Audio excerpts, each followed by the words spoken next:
স্বাধীন গতিতে বহে জলের প্রবাহ। জলের এই স্বাধীনতা হরণ করার সাধ্য কার? তবুও স্বাভাবিক প্রবাহে বাধা দিয়ে নদীর গতিপথ বদলে দিয়েছে প্রতিবেশী দেশ ভারত। আর স্বাধীনতার পর থেকেই ভারত পানি বঞ্চিত করে আসছে বাংলাদেশকে। উত্তরের পাহাড়ি অঞ্চল সিকিম থেকে উৎপত্তি হওয়া নদী তিস্তা বাংলাদেশে প্রবেশের আগেই বাধা পায় ওপারের গজলডোবায়। গুগল আর্থের ছবিতে দেখা যায় তিস্তা ব্যারেজের ওপার পানিতে টইটুম্বুর, আর এপার শুকনো মরু। খাল কেটে জলপাইগুড়ি, দার্জিলিং, দিনাজপুর, কোচবিহার ও মালদহ জেলায় সরবরাহ হয় তিস্তার পানি।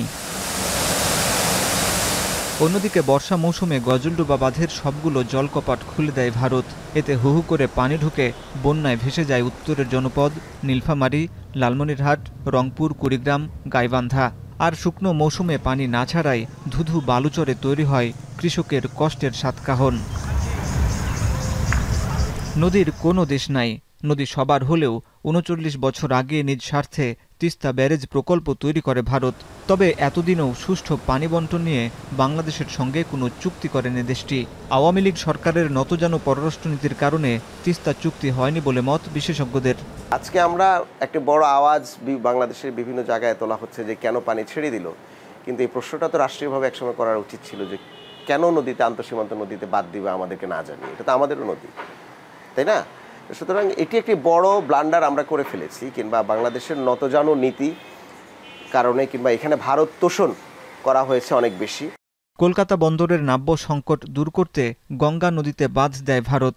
১৯৭৫ সালের এপ্রিলে পরীক্ষামূলকভাবে ফারাক্কা ব্যারেজ চালুর কথা বললেও সে পরীক্ষাকাল আজও শেষ হয়নি। ১৯৯৬ সালে ৩০ বছরের পানি বণ্টন চুক্তি হলেও এখনও পানির ন্যায্য হিস্যা বুঝে পায়নি বাংলাদেশ। অথচ কখনো খরায়, কখনো অতি বন্যায় বিলীন হয়েছে দেশের উত্তর পশ্চিমাঞ্চলের শত শত গ্রাম কিংবা ফসলি মাঠ। উল্টো ২০১৯ সালে ফেনী নদী থেকে ১.৮২ কিউসেক পানি ত্রিপুরায় পাঠানোর চুক্তি করেন শেখ হাসিনা।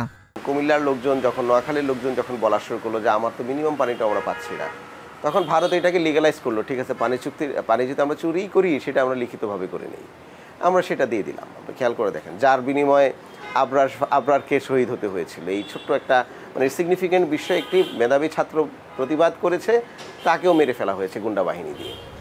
ভারত বাংলাদেশের ভেতর দিয়ে বয়ে চলা অভিন্ন নদীর সংখ্যা খাতাকলমে ৫৪টি হলেও ছোট বড় মিলিয়ে সংখ্যা শতাধিক। এর প্রায় ৫০টি নদীতে ড্যাম কিংবা ব্যারেজ তৈরি করে নদীর স্বাভাবিক প্রবাহে বাধা দিয়েছে ভারত, যা আন্তর্জাতিক আইনের লঙ্ঘন। এই যে গঙ্গা ব্যারেজের বাধা দেয়া, তিস্তা যে প্রজেক্টের বাধা দেওয়ার, এটার উদ্দেশ্যই হচ্ছে আমরা যেন সবসময় পানির জন্য তাদের উপরে নির্ভরশীল থাকি। এই নির্ভরশীলতা থাকলে তাদের জন্য সহজ হয় আমাদেরকে ম্যানিপুলেট করা, আমাদের পলিসিকে ম্যানিপুলেট করা। তাদের আপনার এই যে মিলিটারি করিডোর নিচে মংলা পোর্ট আছে, তো এইগুলিতে লেভারেজ সৃষ্টি করার জন্য তারা পানিটাকে অস্ত্র হিসেবে ইউজ করে সমন্বিত কায়দায়। কখনো বন্যা আসে যখন, সেটাকে ইউটিলাইজ করা। ভারত পানি আটকে রেখে জলবিদ্যুৎ তৈরি করেছে কিংবা অন্য নদীতে নিয়ে যাচ্ছে। বিশেষজ্ঞরা বলছেন বাংলাদেশকে রাজনৈতিকভাবে চাপে রাখতেই ভারত এমন নীতি গ্রহণ করেছে। ৫০টি বড় বাংলাদেশের সীমান্তে নদীর ৫০টি বড় বড় জায়গায় আমি এরকম ইনস্ট্রুমেন্ট রেডি করেছি, এটাকে আমি গলায় ফাঁস দেওয়ার মতো, এবং এটা প্রয়োজনে আমি এটাকে ইনস্ট্রুমেন্ট হিসেবে ব্যবহার করতে পারি, অ্যাজ এ উইপেন। খেয়াল করে দেখেন, এবং তার যে ইনভেস্টমেন্টের যে রিটার্ন, আমরা যদি কোনো রিটার্ন নাই, এটা জিওপলিটিক্যাল সম্পূর্ণভাবে। বাংলাদেশের ভিতরে গত ১৫ বছরে ৫৬,০০০ নদী দখলদার সরকারি লিস্ট অনুযায়ী তারা তৈরি হয়েছে। এরা কারা? এরা তো আওয়ামী লীগের গুন্ডা পান্ডা ছিল, তাই না?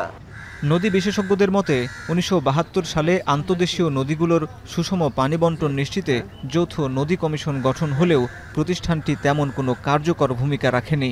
তাই নতুন অন্তর্বর্তী সরকারকে কার্যকর নীতি গ্রহণ করতে হবে, নয়তো আন্তর্জাতিক সংস্থার দ্বারস্থ হতে হবে। যে নদীটা দুইটা ট্রান্সবাউন্ডারি রিভার, আন্তর্জাতিক নদী বলেন বা আন্তঃসীমান্ত নদী বলেন, সেই নদীর মালিকানা দুই রাষ্ট্রেরই। আমরা লোয়ার রিপারিয়ান, তারা আপার রিপারিয়ান, উজানের তারা আছে। এখন উজানে যদি তারা কোনো কাজ করতে চায়, বাদ দেয়, ড্যাম তৈরি করে, ব্যারাজ তৈরি করে, তাহলে ভাটিতে যে রাষ্ট্র আছে তাদের সাথে সহযোগিতা করে আলাপ আলোচনার মাধ্যমে করা উচিত, যাতে এই নদীর প্রবাহ ঠিক থাকে। স্পেশালি নদী কেন্দ্রিক, পানি কেন্দ্রিক, সেটা আমরা টেবিলে বসে সমাধান করার একটা ফর্মাল অ্যারেঞ্জমেন্ট আমরা করেছি, কিন্তু সেটাকে আমরা ভারতও এটা চায় না, এগুলো নিয়ে আমরা কথা বলি, এবং আমাদের রাষ্ট্রীয় যারা ক্ষমতায় ছিলেন তারা এটাকে অকেজো করেছেন কারণ ভারতকে খুশি করার জন্য। তো যে কারণে এটা ফেইল হয়েছে। তো সুতরাং এটাকে আবার পলিটিক্যাল উইল যদি আমাদের সরকারের আছে আমরা আশা করি, এবং পরবর্তীতে যারা আসবেন তাদের থাকতে হবে, কারণ গণতান্ত্রিক পরিবেশ আমরা চাই। তো সেক্ষেত্রে এই প্রতিষ্ঠানগুলোকে জনগণের কাছে জবাবদিহি করতে হবে। সবকটি অভিন্ন নদীর পানি বন্টন চুক্তির পাশাপাশি উত্তরাঞ্চলে গ্রীষ্মকালে পানি ধরে রাখার জন্য চীনের প্রস্তাবিত মহাপরিকল্পনা বাস্তবায়ন নিয়ে এখনই ভাববার সময় এসেছে বলে মত নদী বিশেষজ্ঞদের। হাসিব বিল্লাহ, এখন, ঢাকা।